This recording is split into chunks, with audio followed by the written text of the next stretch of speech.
Sa 2 months naman na yun, makaka-move on ka na eh. Oo naman, Oo. kasi Ang mahirap lang dyan yung unang buwan eh. Unang yung buwan? oo, syempre. Pero yung mga bandang ano, ito pa 2 months, wala Oo. na. 2 months ano. Depende rin siguro Mapopokus mo na yung sarili mo niyan sa ano. sa mga bagay-bagay na dapat Ibang, hindi mo siya ganon. naiisip. Tama. Eh ito, kauuwi ko lang galing La Union eh. Alam yun. Oo, itim ko na nga. Nagbakasyon ka. Yeah, 4 days ako doon. Tapos, Taga-Laon yun din yung ano, yung ex mo.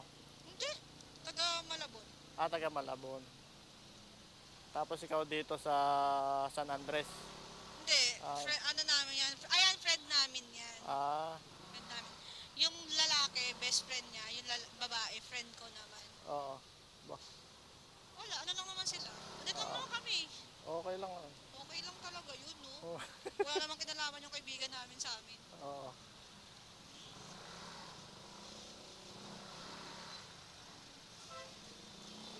2 months na kayo nag-break. Totoo bang nandun yung susi niya? O Ay, baka nalimutan? oo nga no.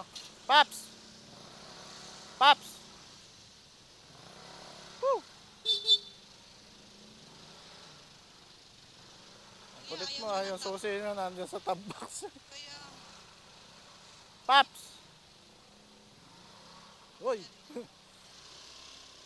Tapatan natin. Ay, putik tubig. Paps! Paps! Kulit mo ah. Susi mo nasa Susi. top box. hindi mo Kanina naririnig. pa ako sigaw na sigaw eh. Binisinahan ko naman, bibilis siya kasi akala niya baka naano ko siya. Nabasa tuloy ako. Talsikan ako sa paa. Puro susi, mamaya mahalaga yun, malaglag. Oo, pag nalaglag kasi, hindi mo na mabuksan. Oo, tapos may iba pang susi, mamaya kung saan pa yun, Oo. di ba? Galing mo mama, linaw ng mata mo ah. Naku, malabo mata ko, kuya. Bulag ako ba akala mo? Hindi ko nakita yon. Naka-contact lens lang ako. Ah,